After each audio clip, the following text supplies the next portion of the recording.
Hey there, Clay here with another review of some Lynx homebrew games. I am not some professional reviewer, just a guy who likes to capture footage from my Lynx on my SD card shown at the beginning there. Here are the six pieces of software I'm going to review this particular episode.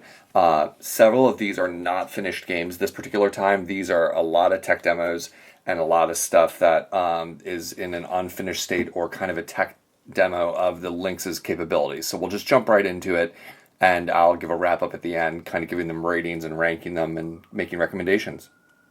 All right, I downloaded all these ROMs, I believe, from AtariGamer.com, where you can play them yourself in an inset browser window.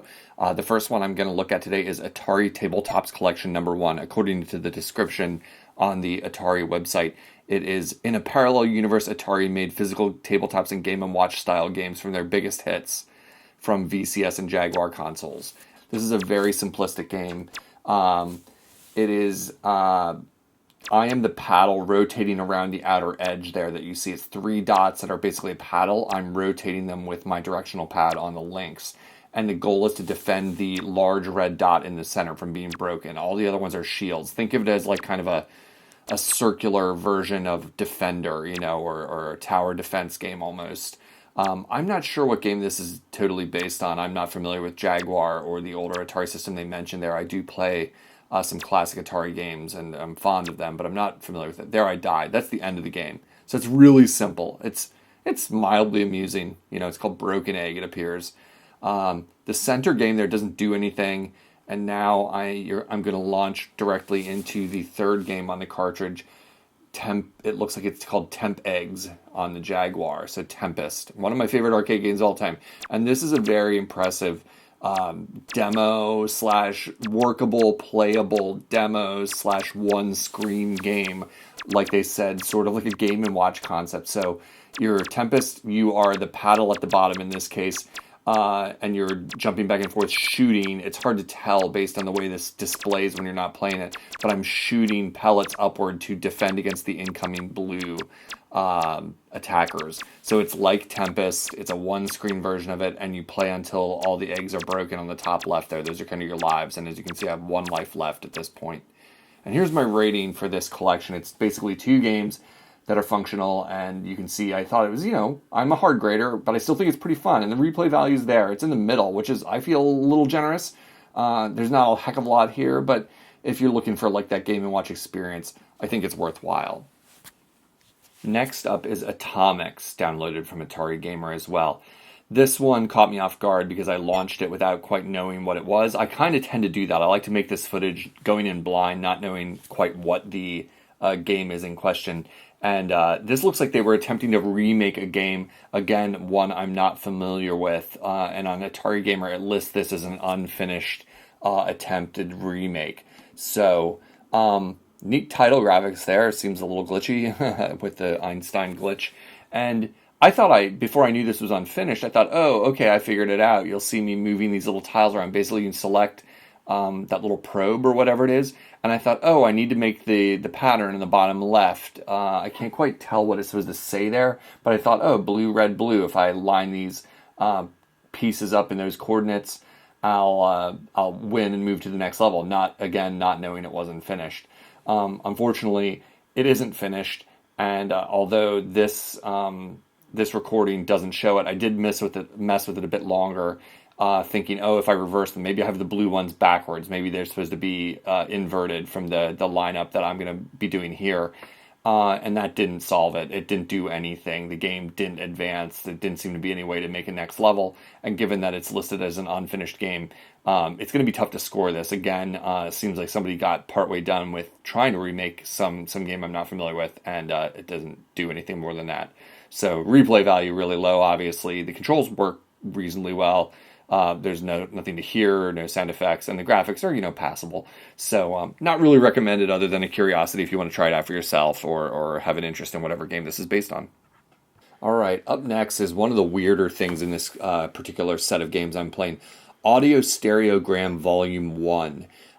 This one is hard to rate, and just based on the explanation on Atari Gamer, where, again, you can try this out for yourself if you want to mess around with it, An Audiostereogram is a single image stereogram designed to create the visual illusion of a three-dimensional 3D scene from a two-dimensional image. In other words, magic images. I'm having trouble seeing it. The very first thing that one would be inclined to click on is the image in the home screen of the Lynx itself, thinking that it's the game. And I don't see what they're going for here. I may be misunderstanding something, but it doesn't seem to do anything. The music seems to alter the direction based on the direction that you press the joystick. So I went back to the home screen, I rebooted, and I picked another one here where it seems to be different, like kind of like programmable like inputs or it's different settings. I don't even know how to put it. And what am I missing here? Is this like fractals? I don't get it. Even that explanation didn't really help me, and I didn't go much further than that because really all that happens is when you press different directions on the gamepad, you get the different. It jumps around and makes different pictures. Then the music kind of changes. Not going to spend a lot of time on explaining this any further than this. It's a curiosity, something to mess about with. Interesting thing someone made. So in terms of reviewing or rating this, I tend to be reviewing these based on like game playability, although not always the case, as you'll see with some of the others in this episode. But the graphics are interesting and sound effects not really there. The music is annoying after a couple minutes, seconds even. Not much replay value, but interesting. Okay, up next, one of the most impressive things I've seen someone build on the Lynx in the homebrew scene, although it is not a game. This one is called Bad Apple, and according to Atari Gamer, it's a Japanese pop song originally featured in one of the arcade games from the Touhou series? Touhou? Not sure if I'm saying it right. This is a demo that shows off the graphics and music on Atari Lynx, and it really does. I've put the music down a couple of levels so that I can talk over it, obviously, here, but you should go to Atari Gamer and look for Bad Apple and watch the whole thing. Keeping in mind that someone made these graphics and I guess made this 8-bit chiptune music on an Atari Lynx, which is a system with a lot of power, but is impressive. I'm not going to play the whole thing here. Effectively, I'm just not going to rebroadcast the entire Bad Apple video, just leaving a segment of the beginning of it in here for you to get a taste. But remembering that this is a handheld system in the 90s, and it had cool graphics and cool abilities, and so this is why I'm into the homebrews, to see the really interesting stuff people make in terms of software produced for this console that was never necessarily meant to do things like this. Really neat. Recommend checking out the whole thing. I'm giving it the highest marks you can for graphics, and the music highest marks because I do love chiptune, and anyone watching this probably does as well. No controls because you're not controlling anything. You're watching a video.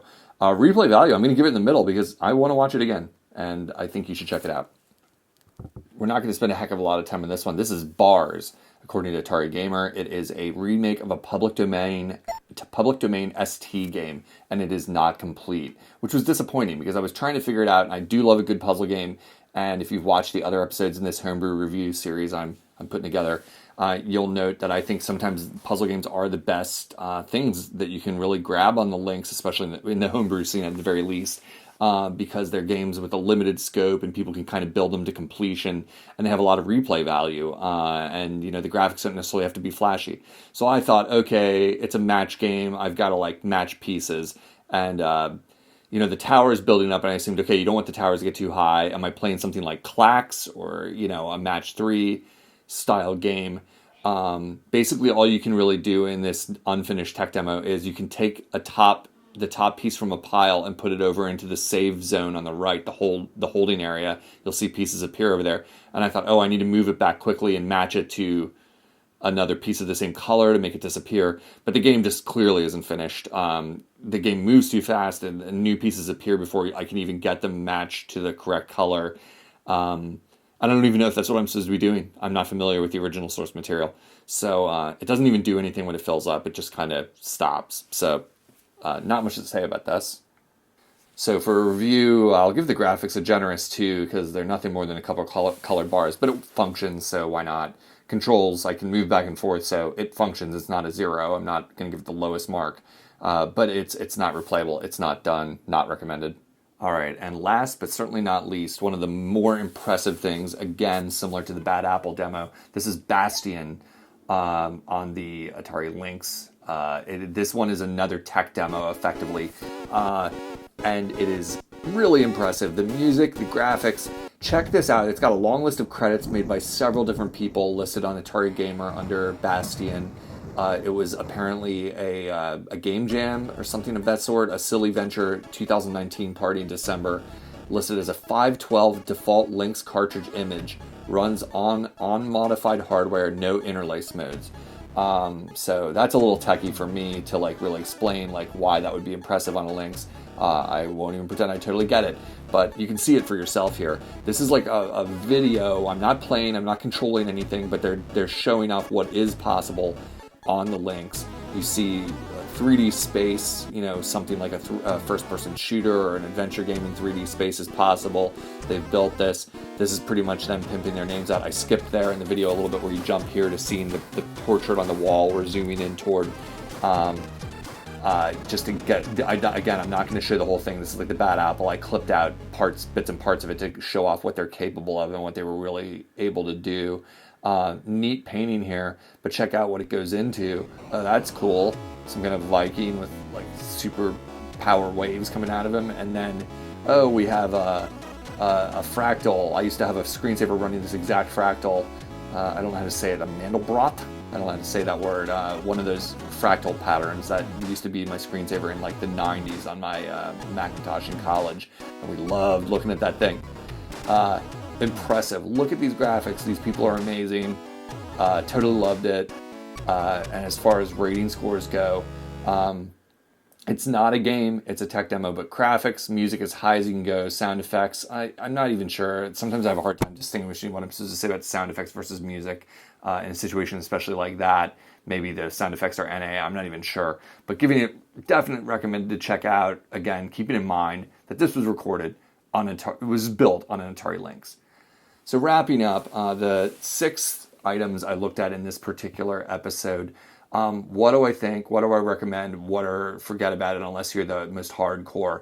Obviously, the stuff that isn't finished, Atomix, bars, they aren't even finished. So I wouldn't play them unless you just absolutely need to try it for yourself. Put them in a folder of like tech demo curiosities and leave them alone.